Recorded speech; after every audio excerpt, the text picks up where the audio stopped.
사무엘하 8장 1절에서 마지막 18절까지 말씀 한 절씩 교독합니다.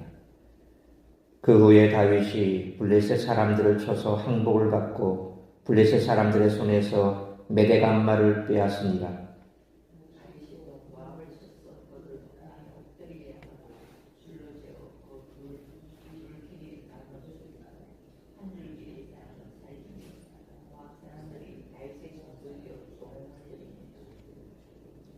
르홉의 아들 소바왕 하다데셀이 자기 권세를 회복하려고 유브라데 강으로 갈 때에 다윗이 그를 쳐서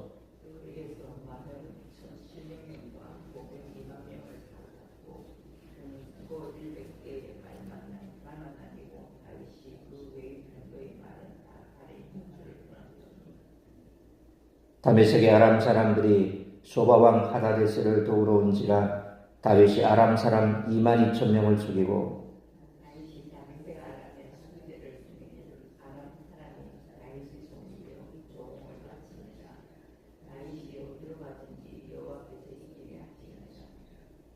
다윗이 하다데셀의 신복들이 가진 금방패를 빼앗아 예루살렘으로 가져오고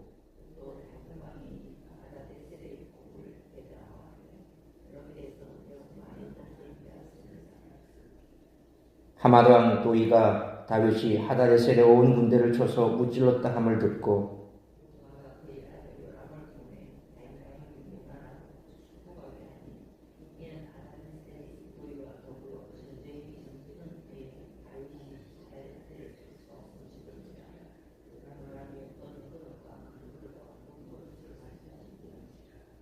다윗 왕이 그것도 여호와께 드리되 그가 정복한 모든 나라에서 얻은 은금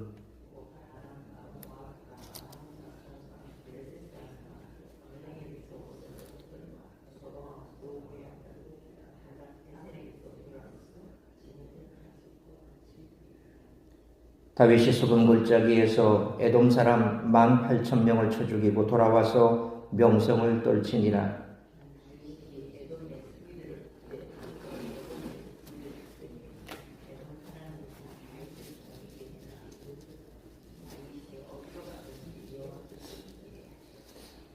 다윗이 온 이스라엘을 다스려 다윗이 모든 백성에게 정의와 공의를 행할세.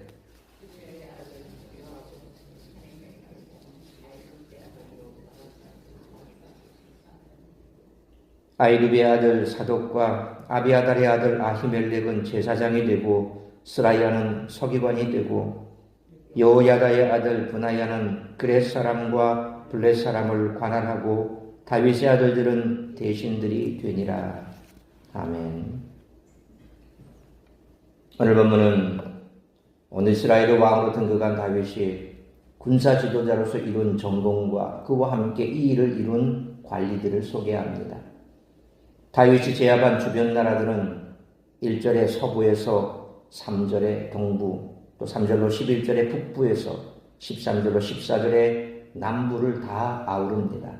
그야말로 다윗 시대의 주변의 모든 나라가 이스라엘의 그 영향권 아래에 있었음을 말해줍니다.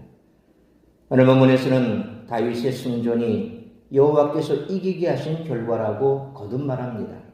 다윗은 모든 전리품과 조공품을 여호와께 바쳐서 이 모든 전쟁이 여호와께 속한 거룩한 전쟁임을 강조했습니다. 다윗이 온 이스라엘의 왕으로 등극하게 된 결정적인 능력은 전쟁 용사로서의 그의 자격이었습니다. 다윗은 왕위에 올라 주변 나라들을 군사력으로 제압하면서 이것을 입증해 보였습니다. 더욱이 사사시대부터 이스라엘의 가장 위협적인 존재였으며 왕정체제로 전환하게 된 결정적인 원인이었던 이 블레셋을 아무 어려움 없이 완전히 제압해버렸습니다. 그저 이스라엘에서 밀어낸 정도가 아니라 완전히 역사에서 지워버렸습니다. 그런데 오늘 본문은 아무렇지 않게 구체적인 전투 장면의 묘사도 없이 이 내용을 서술합니다. 그만큼 다윗의 능력이 뛰어났음을 암시하는 대목입니다. 그렇지만 다윗은 모든 전공을 여호와께 돌립니다. 이런 다윗의 겸손한 모습을 통해 사무엘서 저자는 이상적인 이스라엘의 왕, 이상적인 신앙인의 상을 독자들에게 제시하며 교훈한다고 하겠습니다. 나단을 통해 하나님의 언약을 받은 후 다윗 앞에는 어떤 장애물도 존재하지 않았습니다. 7장 11절에 너를 모든 원수에게서 벗어나 편히 쉬게 하리라고 하신 하나님의 약속이 그대로 성취되었습니다. 다윗은 이스라엘 사방의 모든 대적을 철저하게 제압해 나갔습니다. 따라서 이와 같은 오늘 본문의 말씀을 통해 우리들이 깨달아야 할 것은 첫째로 1절로 8절 말씀처럼 성도는 세상에서 화평을 이루므로 하나님의 영광을 높이는 삶을 살아야 한다는 것입니다. 사무엘상 14장 52절에 사울이 사는 날 동안에 블레셋 사람과 큰 싸움이 있었으므로 사울이 힘센 사람이나 용감한 사람을 보면 그들을 불러 모았더라 라는 말씀처럼 사울의 통치 기간에는 블레셋과의 전쟁이 끊이지 않았습니다. 하지만 다윗은 1절 말씀처럼 블레셋에게 항복을 받고 메대간마를 빼앗았습니다.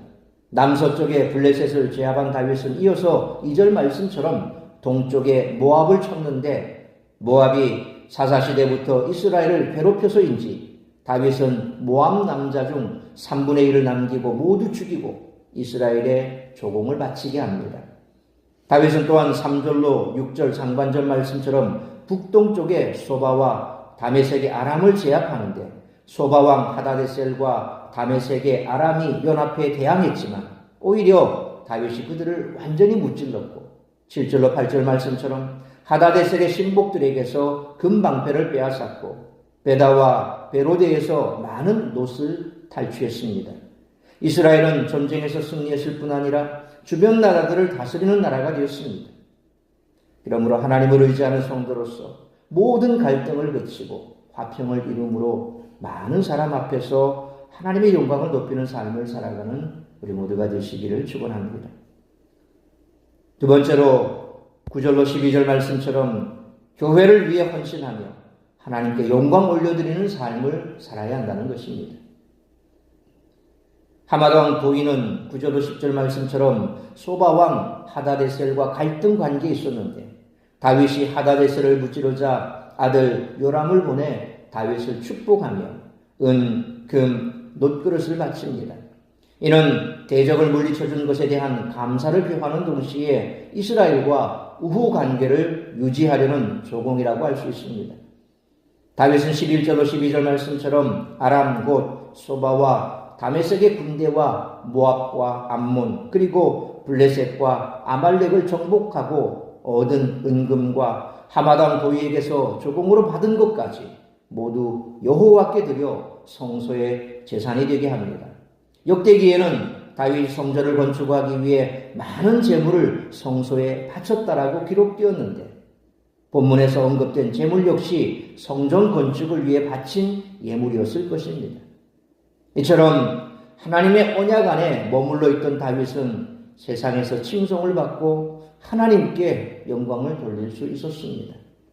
그러므로 다윗처럼 주님의 몸된 교회를 위해 헌신하며 승리를 주시는 하나님께 모든 영광을 올려드리는 삶을 살아가는 우리 모두가 되시기를 축원합니다. 세 번째로 13절로 18절 말씀처럼 진실되게 하나님을 섬기고 정의와 공의를 베푸는 삶을 살아야 한다는 것입니다. 다윗이 에돔을 제압한 사건은 아마도 특별히 기억해야 할 만한 큰 전쟁이었기 때문에 따로 언급된 것으로 보입니다. 요압이 이끄는 다윗의 군대는 소금 골짜기 곧 염해 전투에서 승리합니다. 이때 에돔의 전사자가 1만 8천 명이었습니다. 13절로 14절 그리고 열왕기상 11장 15절로 16절 기록에 의하면 요압이 에돔의 남자들을 모두 죽이기 위해 6개월을 머물렀다라고 하니 전쟁의 규모가 매우 컸고 에돔은 이로 인해 이스라엘에게 완전히 굴복하게 되었음을 알 수 있습니다. 다윗은 이처럼 모든 전쟁에서 승승장구했고 15절 말씀처럼 백성들에게는 정의와 공의를 베풀었습니다. 또한 16절로 18절 말씀처럼 사울의 눈을 피해 다녔던 시절부터 그를 도왔던 그와 그의 아들들을 중요한 직책을 맡아 이스라엘을 다스리는 이들이 됐습니다. 이처럼 외모가 아니라 중심으로 하나님을 섬겼던 다윗에게 하나님은 약속하신 모든 것을 이루어 주셨습니다. 그러므로 다윗처럼 진실된 마음으로 하나님을 섬기며 정의와 공의를 베풀므로 승리를 주시는 하나님의 은혜와 축복을 날마다 누리며 살아가는 우리 모두가 되시기를 축원합니다. 사랑하는 성도 여러분, 하나님은 이제까지 이스라엘을 괴롭혔던 대적들을 다윗을 통해 벌하시고 이스라엘의 종이 되게 하심으로써 다윗이 통치하는 이스라엘을 번영하게 하셨습니다. 이런 일이 사울이 아니라 다윗을 통해서 일어날 수 있었던 이유는 다윗이 제사보다 순종하기를 택했고 왕이라는 지위에 연연하지 않으면서 진실한 마음으로 하나님을 섬기는데 집중했기 때문임을 잊지 말아야 합니다. 그러므로 다윗처럼 세상 속에서 화평을 이루므로 많은 사람 앞에서 하나님의 영광을 높이며 주님의 몸된 교회를 위해 헌신하고 진실된 마음으로 하나님을 섬기며 정의와 공의를 베풀므로 날마다 승리를 주시는 하나님의 은혜와 축복을 날마다 누리며 살아가는 우리 모두가 되시기를 주님의 이름으로 축원합니다. 기도하겠습니다. 걸어가신 아버지 하나님, 은혜와 사랑을 감사합니다. 오늘도 이 새벽을 깨워 말씀으로 예배로 하루를 시작하게 하시니 감사합니다. 오늘 우리에게 주신 말씀처럼 왜 다윗이 그처럼 모든 전쟁에서 승리를 하고 또한 다윗 시대에 가장 강성한 나라가 되었는지 우리는 오늘 말씀을 통해서 다시 한번 깨닫게 됩니다. 하나님께서 승리를 주셨습니다.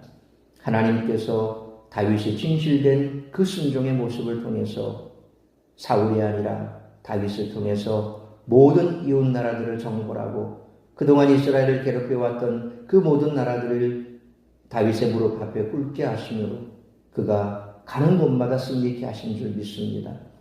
우리가 주님의 몸된 교회를 진실된 마음으로 섬기고 또한 하나님의 말씀에 순종하는 삶을 살아가며 세상 가운데서 다투고 시기하고 또한 그들과 척을 지며 살아가는 것이 아니라 하나님의 말씀대로 그들을 위로하고 또 품고 그리하여 그들과 화평을 이루므로 하나님의 영광을 드러내는 그런 삶을 살아야 할 줄 믿습니다. 세상에 있는 믿지 않는 자들은 우리의 대적들이 아니라 우리가 구원해야 될 대상임을 항상 잊지 말아야 할 것입니다. 그들과 화평을 통하여서 주님께로 그들을 인도하고 또한 우리가 세상 속에서 하나님의 영광을 높여드릴 때에 그들이 하나님의 그 영광을 바라보며 주께로 나아오게 될 줄 믿습니다. 오늘도 우리에게 승리 주시는 하나님께 모든 영광을 올려드리며 세상 속에서 그들과 화평하여 하나님께서 그들을 주께로 인도하는 일에 우리가 쓰임받는 귀하고 복된 한날의 삶이 될 수 있기를 간절히 빌고 소망합니다. 우리가 이 땅에 오늘도 생명의 호흡이 있음은 나를 통하여 이루고자 하는 하나님의 뜻이 있는 줄 믿습니다. 세상 속에서 하나님의 영광을 드러내며 또한 나를 통하여 이루고자 하는 그 영혼 구원의 귀한 사명 잘 이루어 나가며 주님의 몸된 교회를 위해 헌신하는 삶을 살아가는 우리 모든 성도들의 삶이 되게 하여 주옵시고 우리에게 승리 주시는 하나님 그 이름을 높여드리며 그 하나님께 모든 영광을 올려드리는 그런 복된 한날의 삶을 살아내는 우리 성도들의 삶이 될 수 있기를 간절히 빌고 소원하오며 이 모든 말씀 우리 주 예수 그리스도의 이름으로 기도하옵나이다. 아멘.